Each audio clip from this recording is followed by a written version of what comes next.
Grow Rich. Chapter 9 Persistence. The sustained effort necessary to induce faith. The eighth step towards riches. Persistence is an essential factor in the procedure of transmuting desire into its monetary equivalent. The basis of persistence is the power of will. Willpower and desire, when properly combined, make an irresistible pair. Men who accumulate great fortunes are generally known as cold blooded and sometimes ruthless. Often they are misunderstood. What they have is willpower, which they mix with persistence and place back of their desire to ensure the attainment of their objectives. Henry Ford has been generally misunderstood to be ruthless and cold-blooded. This misconception grew out of Ford's habit of following through in all of his plans with persistence. The majority of people are ready to throw their aims and purpose overboard and give up at the first sign of opposition or misfortune. A few carry on despite all opposition until they attain their goal. These few are the Fords, Carnegie, Rockefellers, and Edisons. There may be no heroic connotation to the word persistence, but the quality is to the character of man what carbon is to steel. The building of a fortune generally involves the application of the entire 13 factors of this philosophy. These principles must be understood, they must be applied with persistence by all who accumulate money. If you are following this book with the intention of applying the knowledge it conveys, your first test as to your persistence will come when you begin to follow the 6 steps described in the second chapter. Unless you are one of the 2 out of every 100 who already have a definite goal at which you are aiming and a definite plan for its attainment, you may read the instructions and then pass on with your daily routine and never comply with those instructions. The author is checking you up at this moment because lack of persistence is one of the major causes of failure. Moreover, experience with thousands of people has proved that lack of persistence is a weakness common to the majority of men. It is a weakness which may be overcome by effort.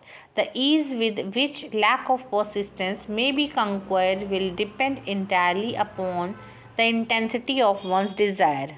The starting point of all achievement is desire. Keep this constantly in mind. Weak desires bring weak results just as a small amount of fire makes a small amount of heat. If you find yourself lacking in persistence, this weakness may be remedied by building a stronger fire under your desires. Continue to read through to the end, then go back to the chapter 2 and start immediately to carry out the instructions given in connection with the 6 steps. The eagerness with which you follow these instructions will indicate clearly how much or how little you really desire to accumulate money. If you find that you are indifferent, you may be sure that you have not yet acquired the money conscious which you must possess before you can be sure of accumulating a fortune. Fortunes gravitate to men whose minds have been prepared to attract them just as surely as water gravitates to the ocean.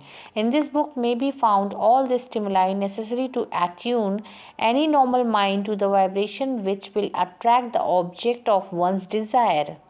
If you find you are weak in persistence, enter your attention upon the instructions contained in the chapter on power. Surround yourself with the mastermind groups, and through the cooperative efforts of the members of this group, you can develop persistence. You will find additional instructions for the development of persistence in the chapter on autosuggestion and the subconscious mind.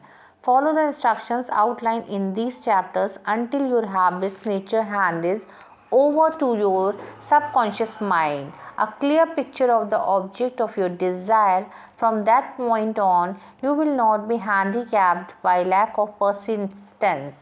Your subconscious mind works continuously while you are awake and while you are asleep. Spasmodic or occasional effort to apply the rules will be no value to you. To get results, you must apply all of the rules until their application becomes a fixed habit with you. In no other way can you develop the necessary money conscious.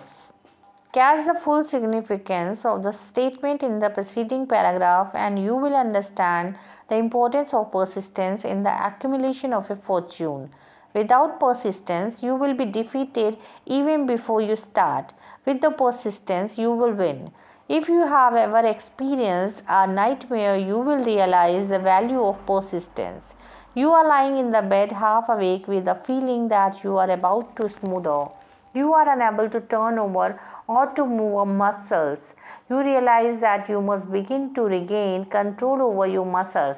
Through persistent effort of willpower, you finally manage to move the fingers of one hand. By continuing to move your fingers, you extend your control to the muscles of one arm until you can lift it. Then you gain control of the other arm in the same manner. You finally gain control over the muscle of one leg and then extend it to the other leg. Then, with one supreme effort of will, you regain your complete control over your muscular system and snap out of your nightmare. The trick has been turned step by step. You may find it necessary to snap out of your mental inertia through a similar procedure, moving slowly at first, then increasing your speed until you gain complete control over your will. Be persistent, no matter how slowly you may at first have to move. With persistence will come success. If you select your mastermind group with care, you will have in it at least one person who will aid you in the development of persistence. Some men who have accumulated great fortunes did so because of necessity. They developed the habit of persistence because they were so closely driven by circumstances that they had to become persistent. There is no substitute for persistence. It cannot be supplanted by any other quality. Remember this, and it will hearten you in the beginning when the going may seem difficult and slow. Those who have cultivated the habit of persistence seem to enjoy insurance against failure. No matter how many times they are defeated, they finally arrive up towards the top of the ladder. Sometimes it appears that there is a hidden guide whose duty is to test men through all sorts of discouraging experiences. Those who pick themselves up after defeat and keep on trying arrive and the word cries, "Bravo! I knew you could do it." The hidden guide lets no one enjoy great achievement without passing the persistence test. Those who can take it simply do not make the grade. Those who cannot take it are bountifully rewarded for their persistence. They receive as their compensation whatever goal they are pursuing. That is not all. They receive something infinitely more important than material compensation, the knowledge that every failure brings with it the seed of an equivalent advantage. There are exceptions to this rule. A few people know from experience the soundness of persistence. They are the ones who have not accepted defeat as being anything more than temporary. They are the ones whose desires are so persistently applied that defeat is finally changed into victory. We who stand on the sidelines of the life see the overwhelmingly large number who go down in defeat, never to rise again. We see the few who take the punishment of defeat as an urge to greater effort. These fortunately never learn to accept life's reverse gear. But what we do not see, what most of us never suspect of existing, is the silent but irresistible power which comes to the rescue of those who fight on in the face of discouragement. If we speak of this power at all, we call it persistence, and let it go at that. One thing we all know, if one does not possess persistence, one does not achieve noteworthy success in any calling.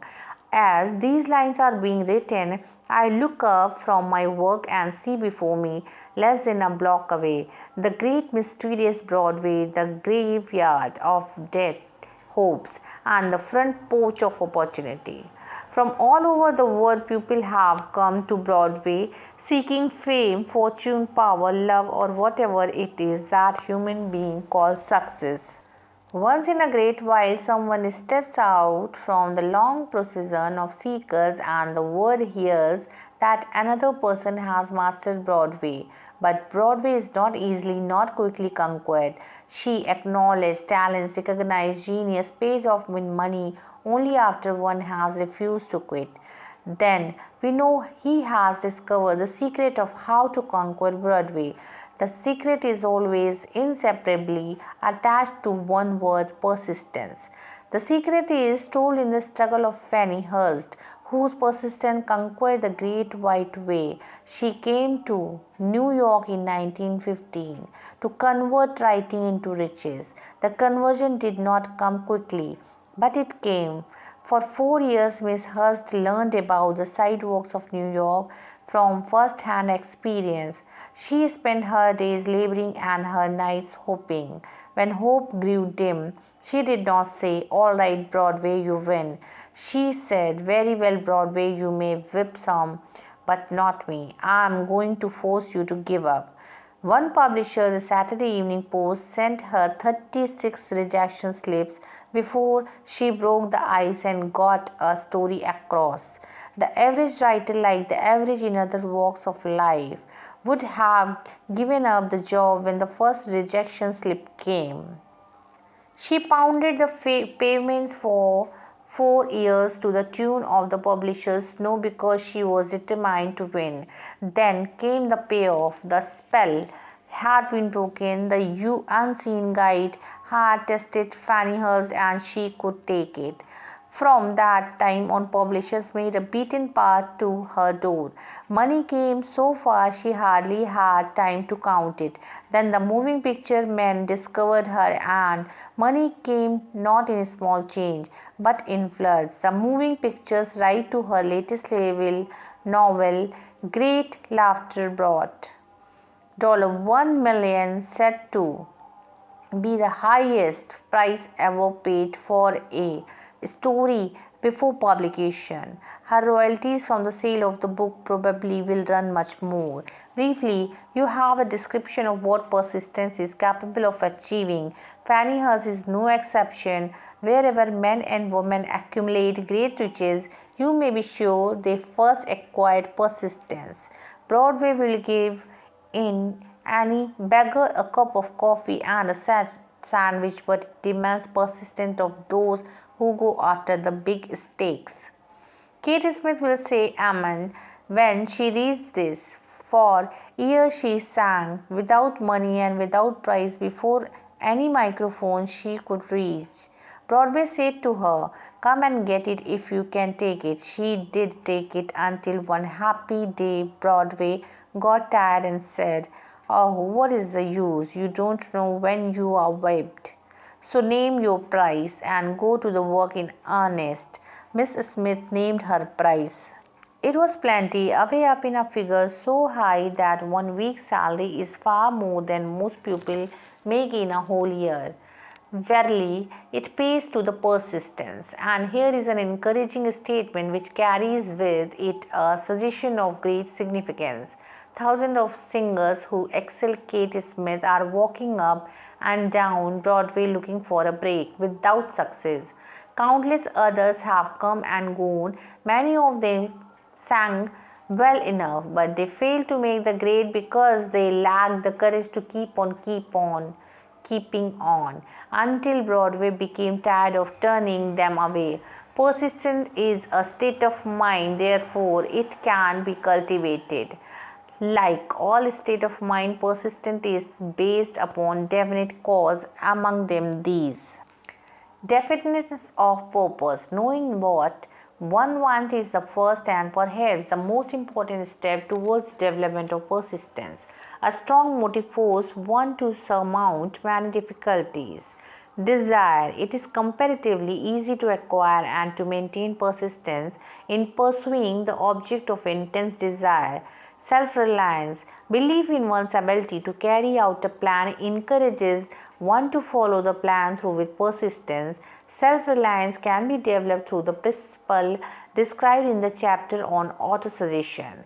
Definiteness of plans. Organized plans, even though they may be weak and entirely impractical, and encourage persistence.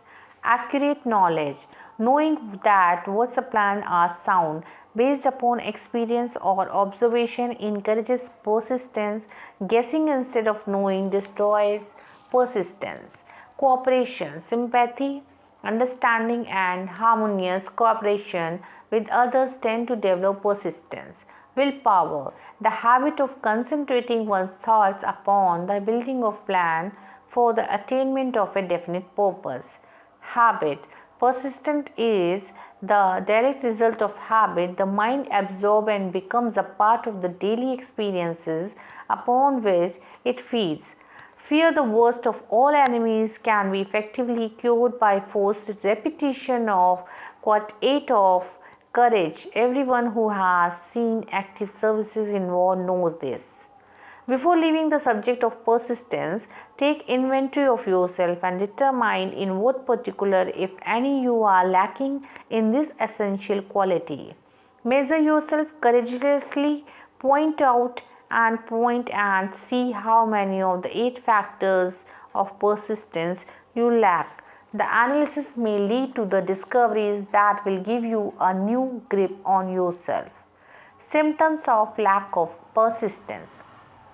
Here you will find the real enemies which stand between you and noteworthy achievement. Here you will find not only the symptoms indicating weakness of persistence, but also the deeply seated subconscious causes of the weakness. Study the list carefully and face yourself squarely if you really wish to know who you are and what you are capable of doing.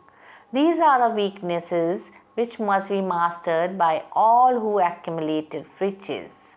Failure to recognize that, to clearly define exactly what one wants. Procrastination with or without cause, usually backed up with a formidable array of alibis and excuses. Lack of interest in acquiring specialized knowledge. Indecision, the habit of passing the buck on all occasions instead of facing issues squarely. The habit of relying upon alibis instead of creating definite plans for the solution of problems. Self-satisfaction. There is but little remedy for this affliction and no hope for those who suffer from it. Indifference, usually reflected in one's readiness to compromise on all occasions rather than meet opposition and fight it. The habit of blaming others for one's mistake and accepting unfavorable circumstances as being unavoidable. Weakness of desire due to neglect in the choice of motives that impel action. Willingness, even eagerness to quit at the first sign of defeat, based upon one or more of the 6 basic fears. Lack of organized plans placed in writing where they may. The habit of neglecting to move on ideas or to grasp opportunity when it presents itself. Wishing instead of willing. The habit of compromising with poverty instead of aiming at riches. General absence of ambition to be, to do, and to own. Searching for all the shortcuts to riches, trying to get without giving a fair equivalent, usually reflect in the habit of gambling, endeavoring to drive sharp bargains. Fear of criticism. Failure to create plans and to put them into action because of what other pupils will think, do, or say. This enemy belongs at the head of the list because it generally exists in one's subconscious mind where its presence is not recognized. See the 6 basic fears in a later chapter. Let us examine some of the symptoms of the fear of criticism. The majority of people permit relatives, friends, and the public at the large to so influence them that they cannot live their own lives because they fear criticism. Huge number of people make mistakes in marriage, stand by the bargain, and go through the life miserable and unhappy because they fear criticism which may follow if they correct the mistakes. Anyone who has submitted to this form of fear knows the irreparable damage it does by destroying ambition, self reliance, and the desire to achieve. Millions of people neglect to acquire belated educations after having left school because they fear criticism. Countless number of men and women, both young and old, permit relatives to wreck their lives in the name of duty because they fear criticism. Duty does not require any person to submit to the destruction of his personal ambitions and the right to live his own life in his own way. People refuse to take chances in business because they fear the criticism which may follow if they fail. The fear of criticism in such cases is stronger than the desire for success. Too many people refuse to set high goals for themselves or even neglect selecting a career because they fear the criticism of relatives and friends who may say, "Don't aim so high, people will think you are crazy." When Andrew Carnegie suggested that I devoted 20 years to the organization of a philosophy of individual achievement, my first impulse of thought was fear of what people might say. The suggestion set up a goal for me far out of proportion to any I had ever conceived. As quick as a flash, my mind began to create alibis and excuses, all of them traceable to the inherent fear of criticism. Something inside of me said, "You can't do it. The job is too big, that requires too much time. What will your relatives think of you? How will you earn a living? No one has ever organized a philosophy of success. What right have you to believe you can do it? Who are you, anyway, to aim so high? Remember your humble birth. What do you know about philosophy? People will think you are crazy, and they did. Why has not some other person done this before now? These and many other questions flashed into my mind and demanded attention. It seemed as if the whole world had suddenly turned its attention to me with the purpose of ridiculing me into giving up all desire to carry out Mr. Carnegie's suggestions. I had a fine opportunity then and there to kill off ambitions before it gained control of me later in life. After having analyzed thousands of people, I discovered that most ideas are stillborn and need the breath of the life injected into them through definite plans of immediate action. The time to nurse an idea is at the time of its birth. Every minute it lives gives it a better chance of surviving. The fear of criticism is at the bottom of destruction of most ideas which never reach the planning and action stage. Many people believe that material success is the result of favorable breaks. There is an element of ground for the belief, but those depending entirely upon luck are nearly always disappointed because they overlook another important factor which must be present before one can be sure of success.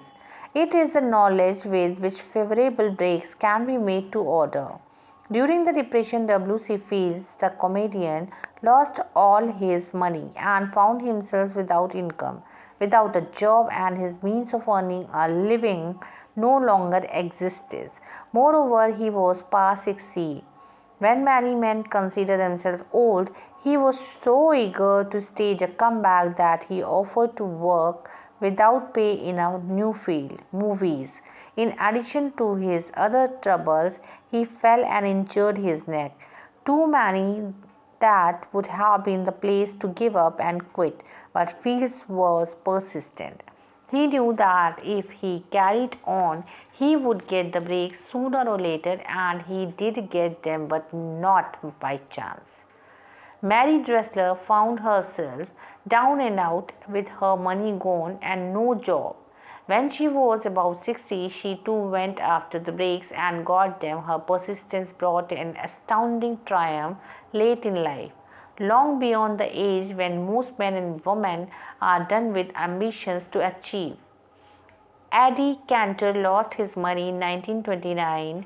His stock crashed, but he still had his persistence and his courage. With these plus two prominent eyes, he exploited himself back into an income of $10,000 a week.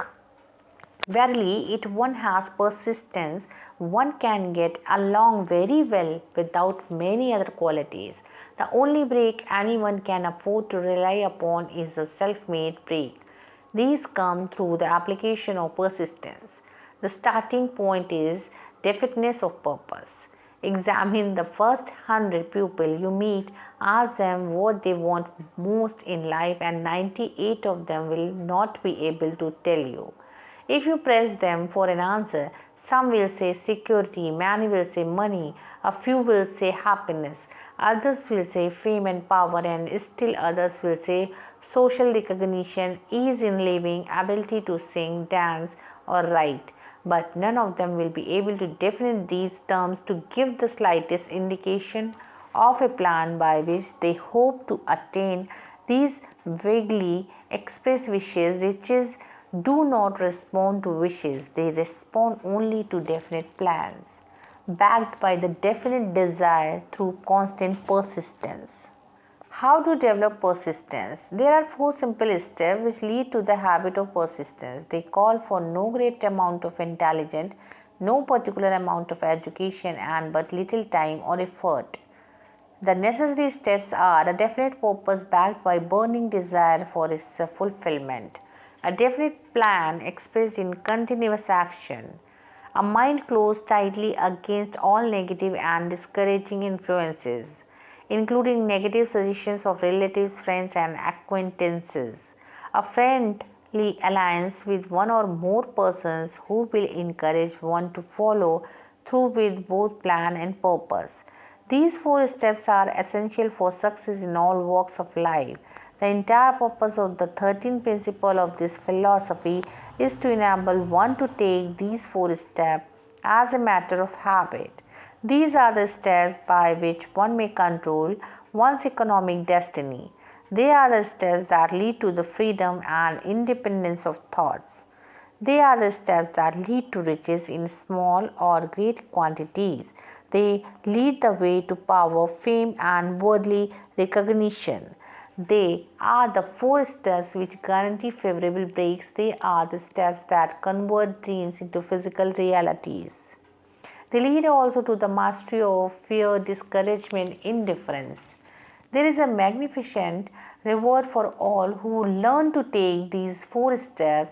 It is the privilege of writing one's own ticket and of making the life yield whatever price is asked. I have no way of knowing the facts, but I venture to conjecture that Mrs. Wallis Simpson's great love for a man was not accidental, nor the result of favorable breaks alone. There was a burning desire and careful searching at every step of the way. Her first duty was to love. What is the greatest thing on earth? The master called it love, not man made rules, criticism, bitterness, slander, or political marriages, but love.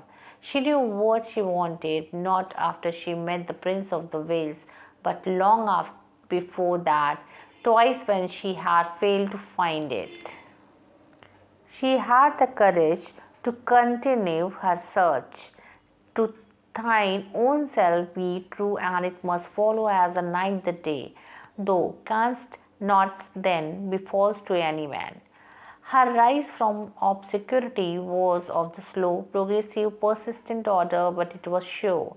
She triumphed over unbelievably long odds, and no matter who you are or what you may think of Wallis Simpson or the king who gave up his crown for her love, she is an astounding example of applied persistence, an instructor on the rules of self-determination from whom the entire world might profitably take lessons. When you think of Wallis Simpson, think of one who knew what she wanted and shook the greatest empire on her earth to get it. Woman who complained that this is a man's word that women do not have an equal chance to win, owe it to themselves to study carefully the life of this unusual woman who, at an age which most women consider old, captured the affection of the most desirable bachelor in the entire world. And what of King Edward? What lesson may we learn from his part in the world's greatest drama of recent times? Did he pay too high a price for the affections of the woman of this choice? Surely no one but he can give the correct answer. The rest of us can only conjecture. This much we know: the king came into the world without his own consent. He was born to great riches without requesting them. He was persistently sought in marriage. Politicians and statesmen throughout Europe tossed daggers and princesses at his feet because he was the firstborn of his parents. He inherited a crown which he did not seek and perhaps did not desire. For more than 40 years he was not a free agent, could not live in his life in his own way, had but little privacy, and finally assumed duties inflicted upon him when he ascended the throne. Some will say, with all these blessings, King Edward should have found peace of mind, contentment, and joy of living. The truth is that, back of all the privilege of a crown, all the money, the fame, and the power inherited by King Edward, there was an emptiness which could be filled only by love. His greatest desire was for love. Long before the met Wallis Simpson, he doubtless felt his great universal emotions tugging at the string of his heart, beating upon the door of his soul and crying out for the expression, and when he met a kindred spirit, crying out for this same holy privilege of expression. He recognized it and without fear or apology opened his heart and bade it enter. All the scandal mongers in the world cannot destroy the beauty of this international drama through which two people found love and had the courage to face open criticism, renounce all allies to give it holy expression. King Edward's decision to give up the crown of the world's most powerful empire for the privilege of going the remainder of the way through life with the woman of his choice was a decision that required courage. The decision also had a price, but who has the right to say the price was too great? Surely not he who said, among you who is without sin, let him cast the first stone. As a suggestion to any able minded person who chooses to find fault with the Duke of Windsor because his desire was for love and for openly declaring his love for Wallis Simpson and giving up his throne for her, let it be remembered that the open declaration was not essential. He could have followed the custom of clandestine liaison, which has prevailed in Europe for centuries, without giving up either his throne or the woman of his choice. There would have been no complaint from either church or laity. But this unusual man was built of straightener stuff. His love was clean, it was deep and sincere. It represented the one thing which Allah above all else he truly desired. Therefore, he took what he wanted and paid the price demanded. If Europe had been blessed with more rulers with the human heart and the traits of honesty of ex-King Edward for the past century, that unfortunate hemisphere now seething with greed, hate, lust, political connivance, and traits of war would have a different and a better story to tell, a story in which love and not hate would rule. In the words of Stuart Austin, where we raise our cup and drink this toast to ex-King Edward and Wallis Simpson. Blessed is the man who has come to know that our muted thoughts are our sweetest thoughts. Blessed is the man who, from the blackest depths, can see the luminous figure of love. And seeing, sing, and singing say, sweeter far than uttered lays are the thoughts I have of you. In these words would we pay tribute to the two people who more than all others of modern times have been the victims of criticism and the recipients of abuse because they found life's greater treasure and claimed it. Mrs. Simpson read and approved this analysis. Most of the world will applaud the Duke of Windsor and Wallis Simpson because of their persistence in searching until they found life's greatest reward. All of us can profit by the following their examples in our own search for that which we demand of life. What mystical power gives to men of persistence the capacity to master difficulties? Thus, the quality of persistence set up in one's mind some form of a spiritual, mental, or chemical activity which gives one access to supernatural forces.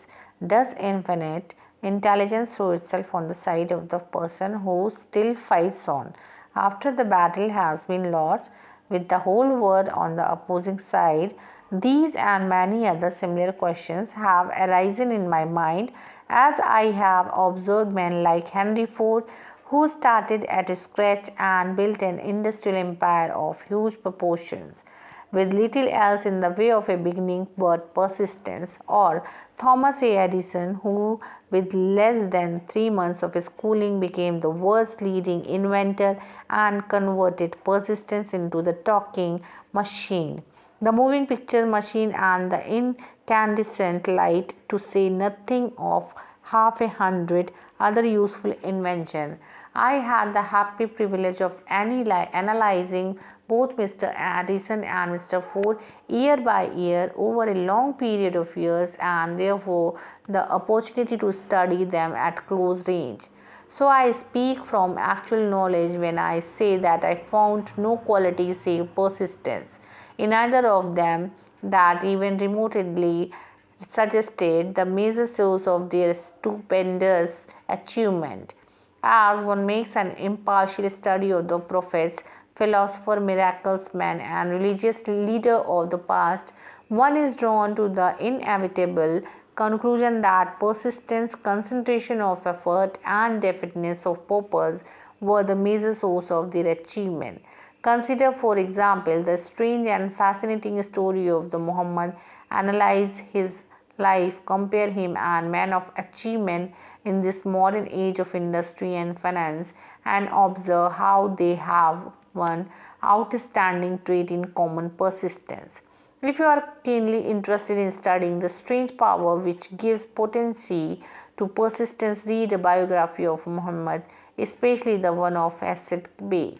This brief review of that book by Thomas Surge in the Herald Tribune will provide a proof of the rare treat in the store for those who take the time to read the entire story of one of the most astounding examples of the power of persistence known to civilization. The last great prophet, reviewed by Thomas Surge. Muhammad was a prophet, but he never performed a miracle. He was not a mistake. He had no formal schooling. He did not begin his mission until he was 40. When he announced that he was the messenger of God bringing word of the true religion, he was ridiculed and labeled a lunatic. Children tripped him and women threw filth upon him. He was banished from his native city Mecca, and his followers were stripped of their worldly goods and sent him into the desert after him. When he had been preaching 10 years, he had nothing to show for it but banishment, poverty, and ridicule. Yet before another 10 years had passed, he was dictator of all Arabia, ruler of Mecca, and the head of a new world religion which was to sweep to the Danube and the Pyrenees before exhausting the impetus he gave it. That impetus was threefold: the power of words, the efficacy of prayer, and man's kinship with God.